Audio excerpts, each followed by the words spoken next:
Bonjour les enfants. Notre leçon d'aujourd'hui, c'est l'orthographe. Objectif, identifier différents accents. On va voir les différents accents, accentuer correctement les mots. Donc, c'est-à-dire, on va donner des mots sans accent. Nous, on va mettre des accents. Ce que je sais, souligne les mots accentués. Le château, il y a un accent. La mosquée, accent. La voûte, accent. La route, pas d'accent. Le palais, la scène avec un accent. Le théâtre, deux accents, une colonne. J'observe et je découvre. Donc, on va lire un texte et on va le comprendre. La maison paternelle. De plus loin, je me remémore, m'apparaît la maison qui m'a vu naître, je la vois, avec ses rangées de pierres froides, alignées en dessus d'autres rangées de moellons. C'est là-bas qu'elle se dresse fièrement dans les averses du soleil printanier. Donc l'auteur c'est Baptiste Bonnet, la maison paternelle. Donc la maison paternelle, c'est-à-dire la maison des parents. منزل ديال الأبوين. Ah, donc regardez, l'auteur raconte une histoire lorsqu'il était petit. Lorsqu'il était petit, il habitait dans cette maison, il jouait dans ce jardin, dans ce pré. Regardez, donc il raconte une histoire. Et on a vu et on a dit, lorsque l'auteur raconte une histoire, donc lorsqu'il raconte une histoire, ce texte est narratif. Et on a dit, donc le texte narratif commence toujours par je. Regardez je. Ça y est, je. C'est-à-dire ce texte est narratif. Qu'est-ce que ça veut dire narratif? Lorsque l'auteur ou bien le narrateur raconte une histoire. كيبقى يعاودنا واحد القصة. هذه القصة تقدر تكون حقيقية أو خيالية. هذه كيكون le texte narratif. À l'examen, il vous demande toujours donc quel est le type de ce texte. Donc, lorsque le texte raconte une histoire, il y a le pronom personnel je, on appelle ce texte un texte narratif. Donc, je continue. De plus loin que je me remémore, donc remémore, c'est-à-dire je reviens au passé. Lorsque j'étais petit, m'apparaît la maison qui m'a vu naître. C'est-à-dire, il est né dans cette maison. يتولد في هذا المنزل. هذا هو المنزل ديال الولادة نتاعو. Donc, la maison qui m'a vu naître, je la vois. Donc, maintenant, l'auteur est devenu grand. Il voit la maison paternelle. جا كبير وجا كيشوف هذا المنزل نتاعو. Avec ses rangées de pierres froides, regardez les pierres. Donc, cette maison est construite en pierre, alignée, مسطرين. En dessus, d'autres rangées de moellons. Les moellons, ce sont des pierres taillées. منحوتين. منحوتين هكا مقادين. En dessus, d'autres rangées de moellons. C'est là-bas qu'il se dresse fièrement dans les averses du soleil printanier. Ah, donc, regardez. Ah, donc, maintenant, le texte, c'est un texte narratif. Pourquoi? Parce qu'il raconte, l'auteur raconte une histoire lorsqu'il était petit. Mais ensuite, il fait la description de la maison. Il dit qu'il est construit de pierres taillées, de pierres alignées. Vous voyez, il fait la description de cette maison. Ah, donc, maintenant, on dit que c'est un texte narratif descriptif. Ça y est, un texte narratif descriptif. Maintenant, on va voir les questions de compréhension. Ah, donc, regardez, ces questions de compréhension sont des questions orales. Votre maître va poser des questions oralement. Ces questions oralement. Donc, la première question. De quoi parle-t-on dans ce texte? Ah, donc, de quoi on parle dans ce texte? Dans ce texte, on parle d'une maison. À qui appartient cette maison? Donc, c'est une maison paternelle. Vous voyez, c'est-à-dire du papa et de la maman. La deuxième question. Comment l'auteur décrit-il cette maison? Regardez, décrit. Vous voyez? décrit. Décrit, c'est-à-dire, il fait la description. Comment l'auteur décrit cette maison? Donc, regardez, donc l'auteur il décrit, il fait la description. Regardez, c'est une grande maison, il y a des pierres, il y a des moellons, il y a des arbres. Vous voyez, je fais la description.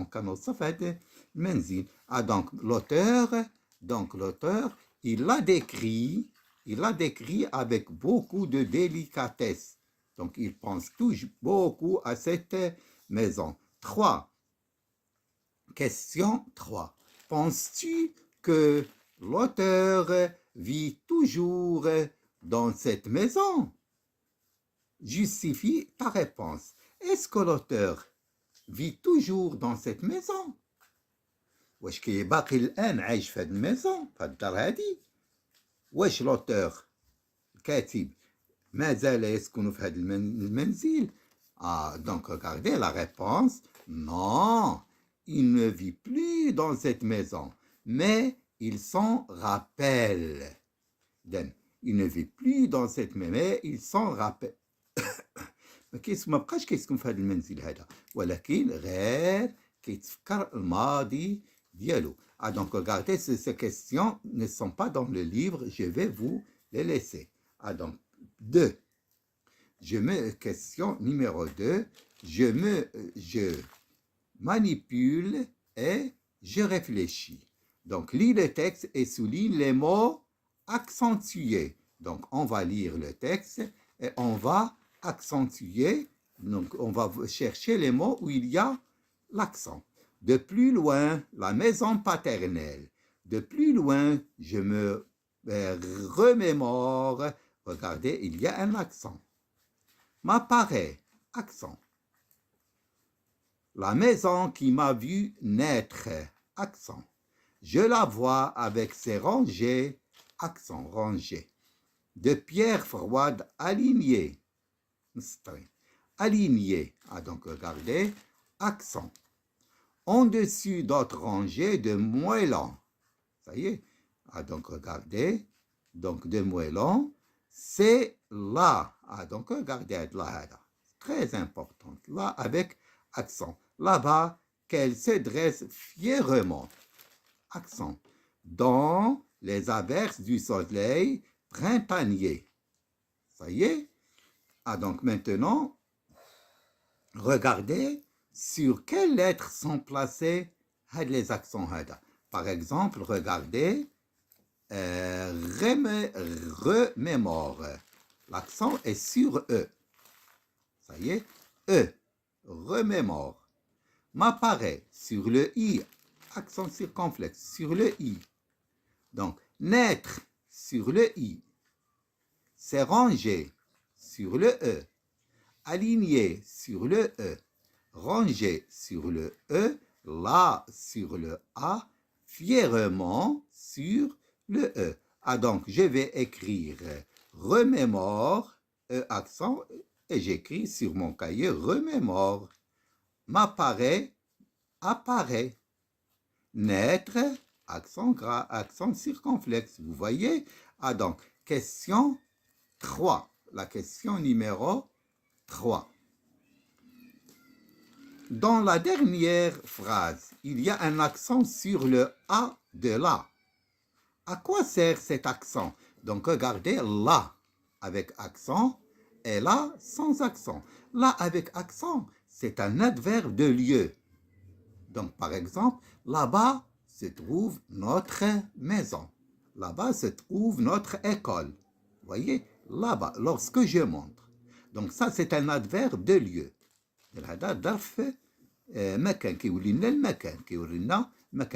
Lorsqu'il y a accent, là, sans accent, là. Déterminant défini. Donc, il y a les déterminants définis et les déterminants indéfinis. Là, le, les, ce sont des déterminants définis. Par exemple, la fille, le garçon, les enfants. Vous voyez, ce sont des déterminants définis. Si je dis un garçon, une fille, des garçons, donc ce sont des déterminants indéfinis. Le, la, les, déterminants définis.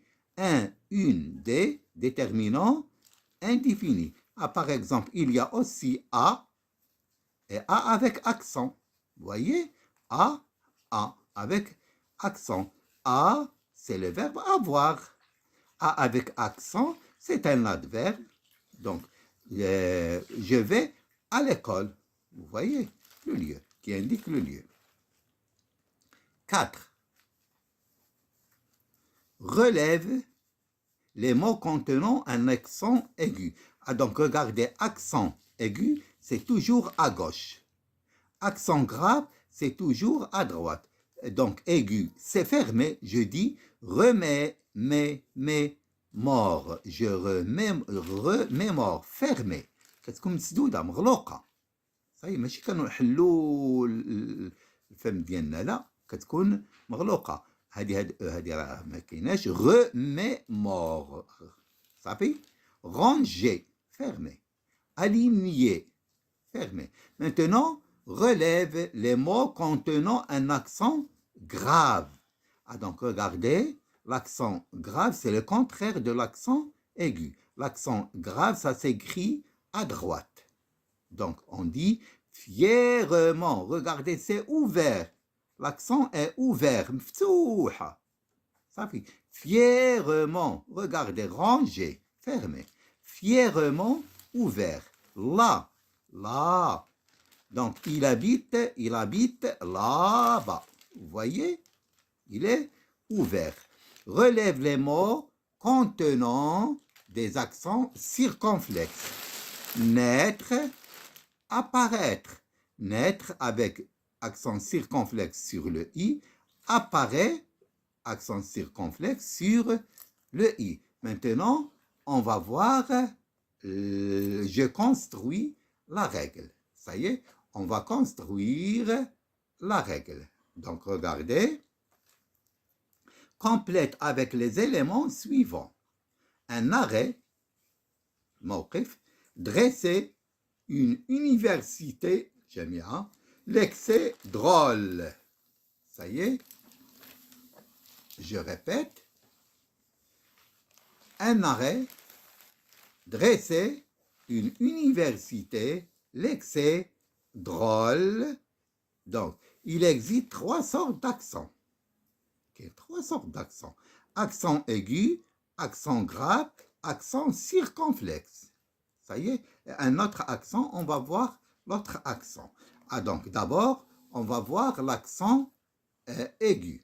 L'accent aigu. Regardez l'accent aigu. L'accent aigu ne se place que sur le E. Donc, l'accent aigu, tout qui s'écrit à gauche, ne se place seulement sur le I. Toujours sur le I. L'été, safe, et T. C'est fermé. Une université. Vous voyez? Fermé. Accent grave. L'accent grave. L'accent grave. Donc, l'accent grave se trouve surtout sur le E. Il est ouvert. Le père. L'excès. Vous voyez? Le père. L'excès. Donc, sur le A, il permet de ne pas confondre la préposition, à regarder par exemple A, à la préposition, et le verbe avoir, il a. Au présent, à la 3e personne du singulier, j'ai, tu as, il a, A. Donc, sur le U, il permet de ne pas confondre ou bien, et où, l'endroit. Donc, regardez où ou bien. Par exemple, ta maman te dit, tu veux boire du café ou bien du lait? Tu veux boire du café ou bien du lait? Ah, donc, l'enfant lui dit à sa maman, je veux boire du café. Vous voyez, je veux boire du café. Ah, donc, regardez ça, c'est la comparaison. كتختار بين تشرب الحليب أو القهوة. Donc, ou avec accent, il y a l'endroit. Donc, où vas-tu? Où vas-tu? Je vais à l'école. Donc, où indique le lieu, le mekan. Ça y est? Ah, donc maintenant, l'accent circonflexe. L'accent circonflexe. l'accent circonflexe. L'accent circonflexe,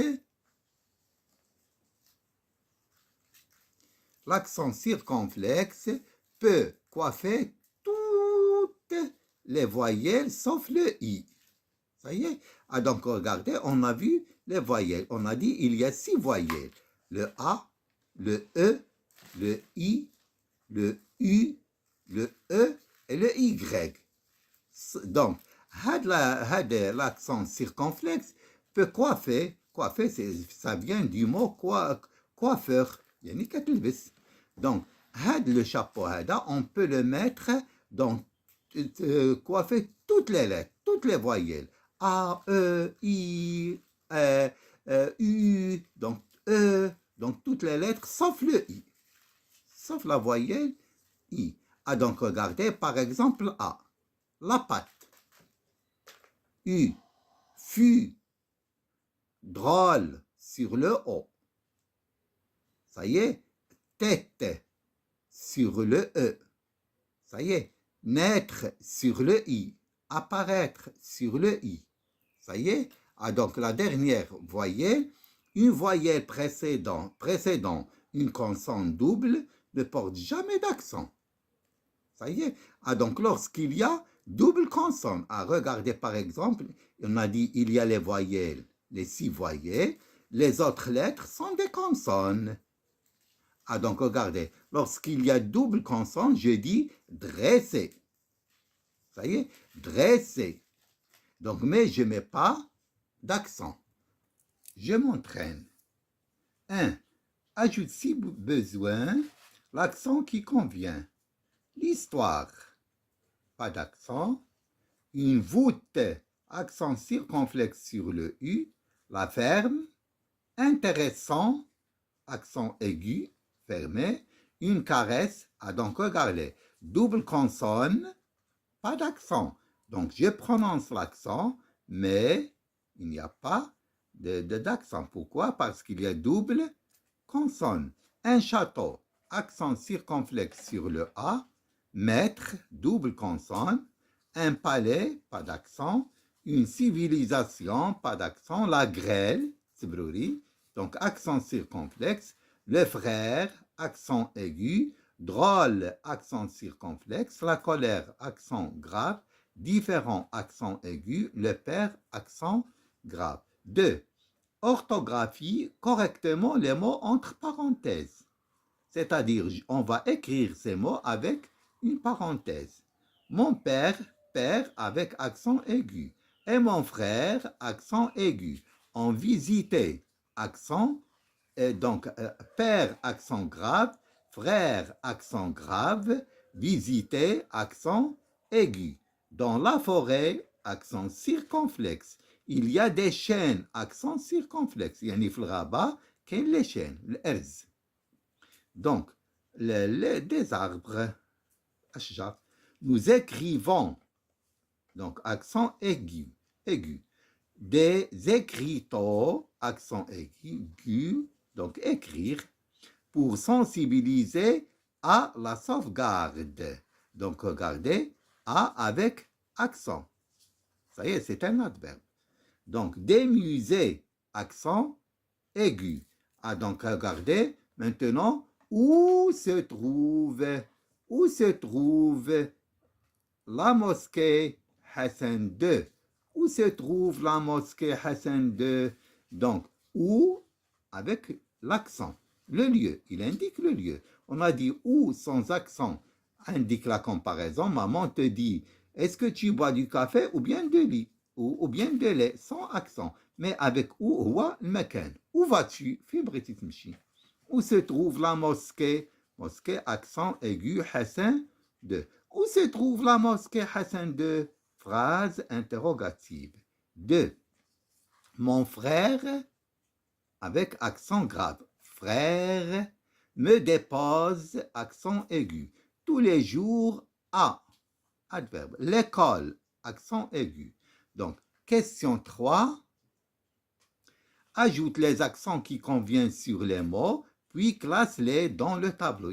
On ajoute les accents et on les classe au tableau.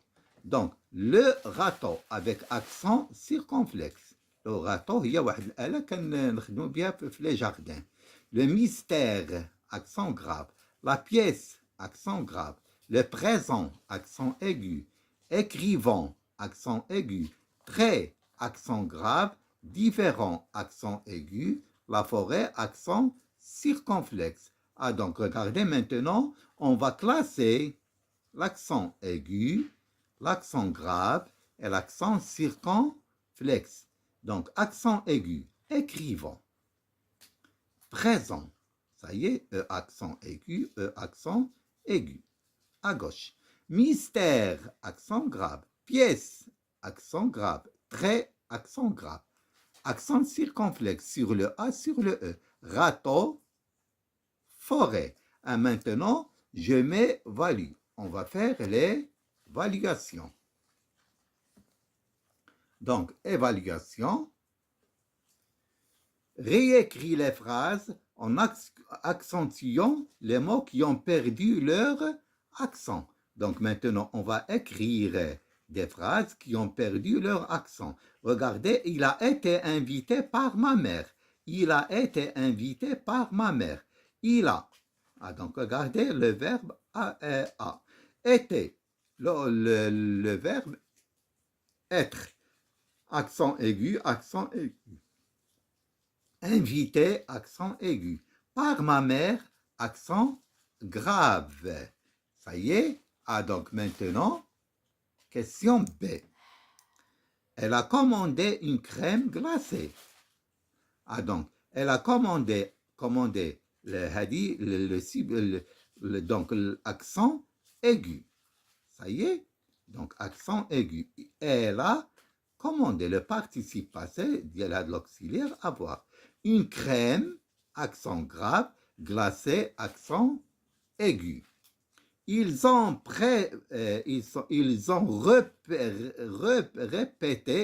répété, accent aigu, leur rôle, accent circonflexe, du théâtre. Accent aigu, accent circonflexe. Ça y est, théâtre. L'année dernière, les élèves jouaient là. Donc, l'année dernière, les élèves jouaient. Donc, l'année dernière, les élèves jouaient là. L'année, accent aigu. Dernière, accent grave. Les élèves, accent aigu, puis accent grave, jouaient là. Donc là, on a dit c'est un adverbe de lieu. Maintenant, il a, la dernière phrase, il a trouvé l'entrée du musée. Ça y est. Ah donc, il a l'auxiliaire avoir, trouvé, participe passé, accent. L'entrée, ça c'est une apostrophe. Attention. Apostrophe, c'est pas un accent. Apostrophe. Pourquoi l'apostrophe? On a dit lorsqu'il y a deux voyelles. Par exemple, ici, il y a la entrée. A, E. Donc, lorsqu'il y a deux voyelles, j'efface la voyelle et je mets l'apostrophe. Ça y est, il y a une différence entre la voyelle et l'accent. Donc, l'entrée, accent aigu, de musée, accent aigu. Maintenant, question 2. Donne 4 mots avec un accent grave. Le père, la mère, frère, colère. Donne 4 mots avec un accent aigu. Épée, éléphant, élevé, élégant. Donne 4 mots avec un accent circonflexe. Tête, bête, arrêt, forêt. Ça y est, maintenant on va passer à la dictée. Attention à la dictée. Donc, je vais vous donner une dictée que vous allez faire à la maison. Donc, pour le faire ensuite en classe. Donc, il faut faire attention. Il faut bien préparer la dictée. Donc, j'écoute et j'écris sur mon cahier ce que me dicte mon professeur. Ça y est. Donc, ton professeur va te dicter un dictée. Donc, tu dois le préparer pour bien l'écrire à la maison. Donc, on va voir la dictée. Dictée.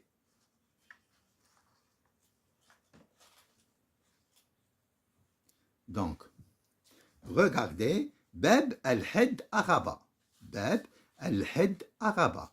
Donc, je vais traduire cette phrase en français. Bab, ça veut dire porte. Ça y est, al-Had ou al-Ahad, du dimanche. Porte du dimanche. Donc, Bab al-Ahad Araba, il y a la porte du dimanche Araba. Ça y est, la porte du dimanche Araba. On va voir qu'est-ce que ça veut dire la porte du dimanche Araba. La porte du dimanche tire son nom du marché. Ça y est, du marché. Donc, had la porte tire son nom de marché. Donc, had Bab al-Ahad Araba, c'est un marché qui se trouve à Rabat. Ça y est. Donc, c'est pas tire son nom du marché hebdomadaire. Hebdomadaire, c'est-à-dire journière. Donc, c'est-à-dire le jour à jour. يومي. لأن هذا السوق هذا باب الحد كيكون في الرباط يومي. Ça y est. Qui se tenait au 2e siècle. إذا هذا السوق هذا مفوقاش هو كاين في الرباط من القرن التاسع عشر. Ça y est, qui se tenait au 2e siècle. À côté de cette porte, dans cette porte, il y a Bab. À côté de cette porte, il jouait un rôle prédominant. Il jouait un rôle prédominant. إذا هذا الباب هذه كتلعب واحد الدور مهم. ما هو هذا الدور؟ جميع السلع اللي كتدخل لهذا السوق هذا كدوز من هذا الباب. صحيح؟ هذا الباب هذه عنده واحد الدور مهم. جميع السلع ديال أن هذا السوق كبير جدا. جميع السلع كتدخل من هذا الباب هذه اللي كتسمى باب الحد. Donc, il jouait un rôle prédominant dans le passage, il y a دخول des marchandises dans la Médina. ملي كنقولوا لا مدينة, il y a des petites ruelles. كاين الزناقي والدروبه صغيورين. اذا toute la marchandise qui entrait à la Médina passait par la porte de Bab el-Had. C'est pourquoi on a dit le souk de Bab el-Had. Je vais répéter. Bab el-Had, Araba. Porte du dimanche tire sur son nom du marché hebdomadaire qui se tenait au 2e siècle.